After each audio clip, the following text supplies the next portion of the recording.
Oke, sahabat air. Kali ini saya bersama Om Asep. Ya, Ya, Om Asep ini adalah aktivis sosial ya, Om ya, siap, yang Mas cukup Ali. aktif mengikuti isu-isu sosial. Siap, siap. Kali ini isu yang paling hangat, Om, itu adalah program MBG.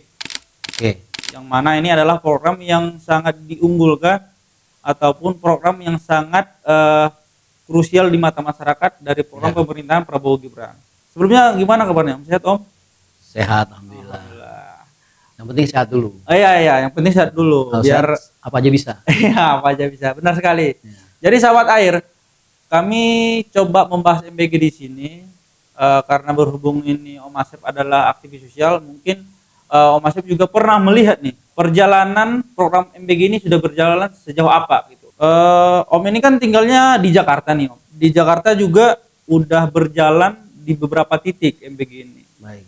Sejauh ini, Om melihat MBG ini berjalannya gimana, Om? Apakah sukses, berjalan dengan baik atau gimana, Om? Ya, kalau pertama ya menurut pendapat saya tuh namanya program itu tidak bisa kita nikmati kayak memudah balik telapak tangan ya. Itu kan perlu waktu ya.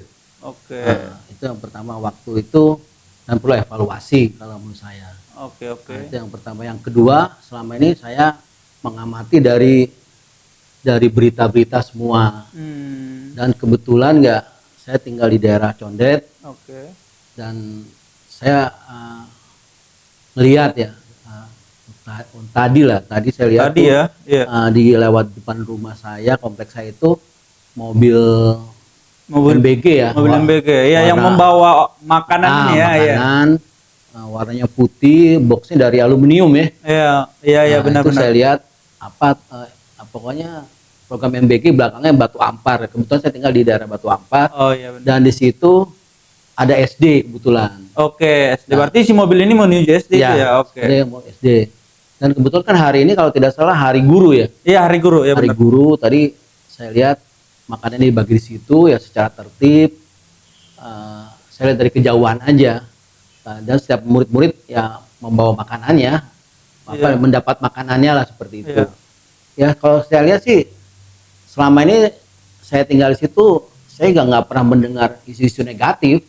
Jadi kan berarti program itu jalan secara baik, Iya. dan benar ya, Iya. dan ternikmati lah oleh anak-anak SD itu. Oh iya. Kalau saya lihat ya secara ininya kasat matanya seperti itu gitu. Oke. Terus Om melihat pas mereka menerima MBG tadi, mereka apa ya? Merasa senang atau gimana, Om? Kalau pas yang case tadi ya, Om melihatnya gimana?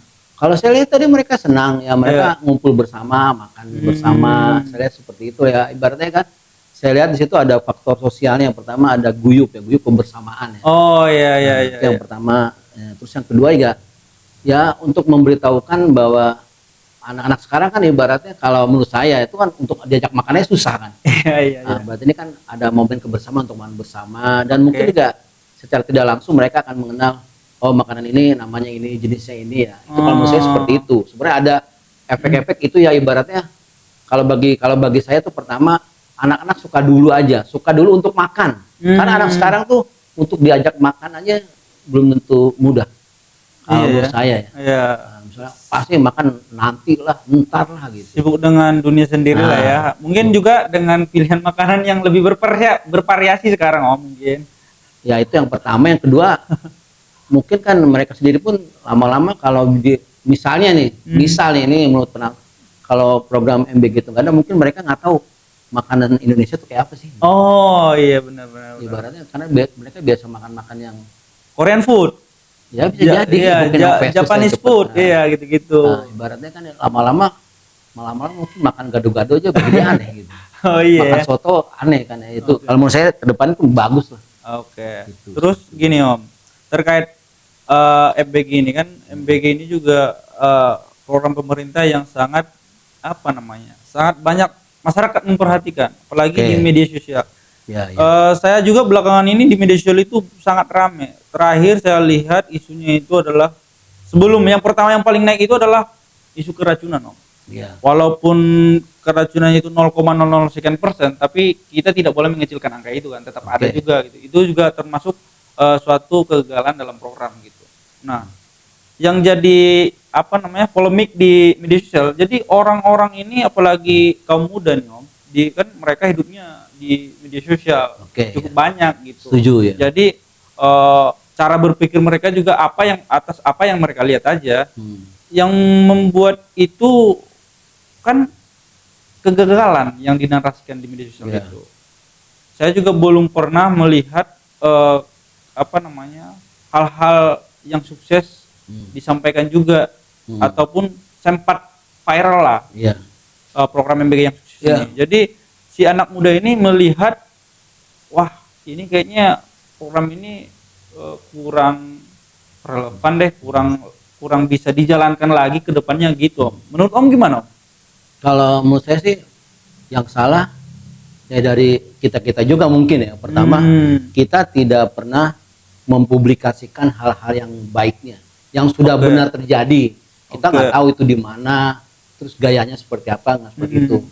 Kenapa kita juga nggak bisa mempublikasikan? Karena kita juga nggak dapat publikasinya, nggak ada berita itu. Saya nggak tahu mau cari di mana gitu. Ya mungkin pemerintah itu yang harus memberikan konten-konten yang ini yang baik-baiknya udah terjadi di sini dikasih tahu ke masyarakatnya gitu. Jangan sampai terlalu asik untuk programnya sendiri sampai tidak abai untuk menginformasikan hal-hal yang baik yang udah sukses terjadi ke masyarakat. Nah, yang ada akhirnya masyarakat hanya memblow up hal-hal yang jeleknya aja gitu. Nah, kita kan sebagai namanya orang yang tiap hari hidup di medsos kan ngelihat, oh ini jelek-jelek, lama-lama kan dia tahu mana yang bagusnya ya gitu. Iya. Sementara kita mau kontra yang bagusnya kita nggak punya datanya gitu. Nah, menurut saya seperti itu. Sekarang ibaratnya ke depan itu ya harus punya bagaimana cara kita untuk memblow up, membranding bahwa program ini bagus, tempatnya di sini, terus hasilnya apa. Dulu sebelum ada MBG itu mungkin udah berapa bulan ya? Kalau berjalannya baru sekitar 7-6 bulan. Ya mungkin dari bulan pertama tuh gimana sama udah ya mungkin ada informasi tuh per 3 bulan lah setidak-tidaknya lah Update gitu ya. update-nya atau nggak per bulan lah update-nya. Jadi biar tahu oh ada update-nya. Jangan sampai yang udah benar kasihkan memang itu benar tapi tidak dipublikasikan.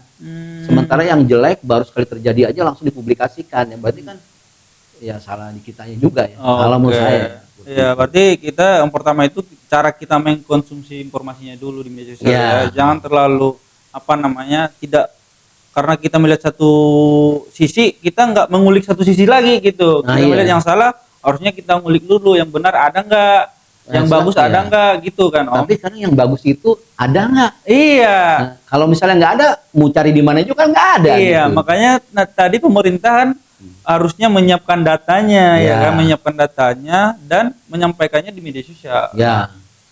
Terus Om, kan yang di media sosial ini masyarakat aslinya sebenarnya gen milenial dan Gen Z. Jadi hidup mereka ini rata-rata kebanyakan di media sosial semua.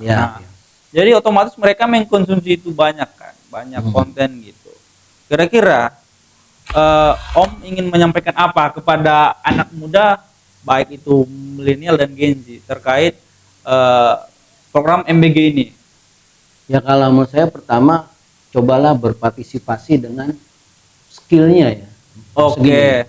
Kan kalau anak milenial sama Gen Z tuh penguasaan teknologinya tuh lebih oke lah ya. Daripada pada seumur saya lah ibaratnya. Kan ibaratnya kenapa dia nggak bikin bagaimana cara misalnya nih versi pembukuan itu bagaimana secara digital, terus pengawasannya bagaimana secara digital.